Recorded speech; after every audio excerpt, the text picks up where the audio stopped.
अस्सलाम वालेकुम dear students. आज की वीडियो में हम अपना नेक्स्ट चैप्टर जो है वो स्टार्ट करेंगे। चैप्टर नंबर 17 है account of non profit making organisation.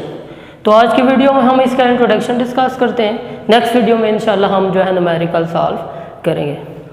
तो नॉन प्रॉफिट मेकिंग ऑर्गेनाइजेशन क्या होती है बच्चों? नॉन प्रॉफिट मेकिंग ऑर्गेनाइजेशंस ऐसी ऑर्गेनाइजेशंस होती हैं जो कि ट्रेडिंग में इन्वॉल्व नहीं होती, जिनका पर्पस प्रॉफिट अर्न करना नहीं होता, बल्कि ये ऑर्गेनाइजेशन किसी सोशल काज के लिए जो है वो बनाई जाती हैं। सोसाइटी के किसी जो है वो एक सेक्टर को डेवलप करने के लिए बनाई जाएंगी। जिस तरह के डिफरेंट तरह के जो स्पोर्ट्स क्लब्स होते हैं, किसी खास किस्म के स्पोर्ट्स को प्रमोट करने के लिए जो है वो काम कर रहे होते हैं। लिटरेरी सोसाइटीज़ वगैरह होती हैं जो लिटरेरी वर्क को प्रमोट करने के लिए जो है वो काम कर रही होती हैं। मस्जिद होगी।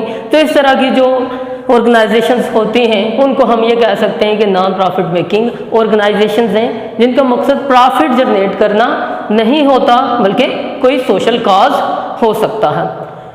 तो अब accounts of non profit making organisation, accounting इतनी ही इम्पोर्टेंट है नॉन प्रॉफिट मेकिंग ऑर्गेनाइजेशंस के लिए भी जितनी कि हमने देखा ट्रेडिंग ऑर्गेनाइजेशंस के लिए होती है। क्योंकि जब ये बुक्स ऑफ अकाउंट को मेंटेन नहीं करेंगे तो देन इन्हें आइडिया नहीं होगा कि फंडिंग कितनी है, कहाँ से आ रही है, कहाँ पे उसको खर्च किया जा रहा है, कितना डेफिसिट हो रहा है या सरप्लस हो रहा है। तो इसलिए यहाँ पे जो अकाउंट्स मेंटेन किए जाते हैं थोड़ा सा डिफरेंट है वो ट्रेडिंग जो है ऑर्गेनाइजेशन के। तो यहाँ पे हमें जो है सबसे पहले received and payment account,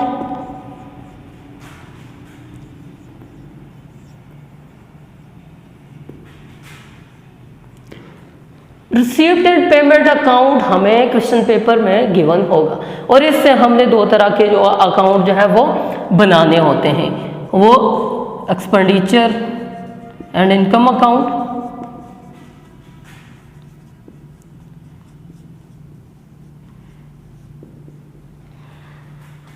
balance sheet.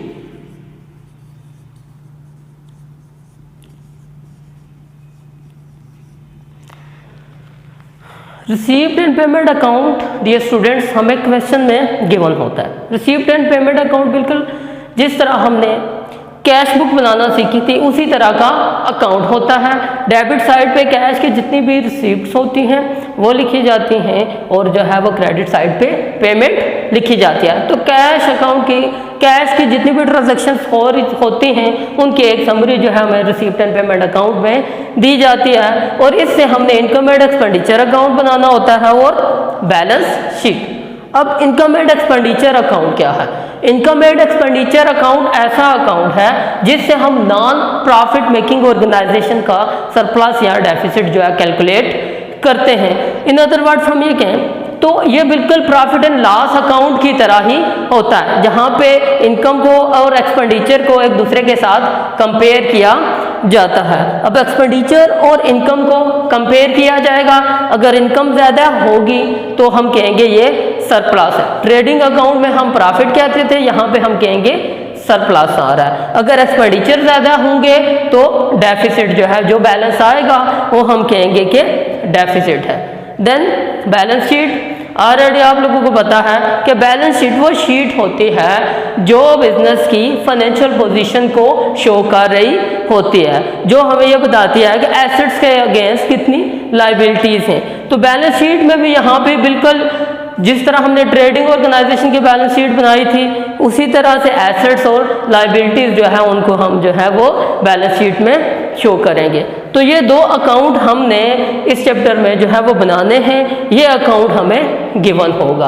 अब यहाँ पे थोड़ा सा डिफरेंस है, यहाँ पे जो इनकम होती है नॉन प्रॉफिट मेकिंग ऑर्गेनाइजेशन की वो थोड़ी सी जो है वो डिफरेंट होती है और as compare to trading organisation. क्योंकि ट्रेडिंग में हमने जो इनकम देखी थी कि डायरेक्ट इनकम जो डायरेक्ट रेवेन्यू तो वो तो सेल से आ रहा होता है, इनडायरेक्ट में कोई कमीशन रिसीव किया, इंटरेस्ट रिसीव किया, डिस्काउंट वगैरह। तो यहाँ पे जो इनकम होगी, क्योंकि ये नॉन प्रॉफिट मेकिंग ऑर्गेनाइजेशन हैं, सेल्स नहीं कर रही, तो यहाँ पे इनकम की नेचर क्या है? डोनेशन आ गई, सब्सक्रिप्शंस जो जितने भी मेंबर्स हैं वो जो चंदा दे रहे हैं, लेगेसी होगी, गवर्नमेंट की तरफ से कोई ग्रांट वगैरह मिल गई है, तो ये जो है हम इनकम में इस तरह के आइटम को इनकम में लिखेंगे।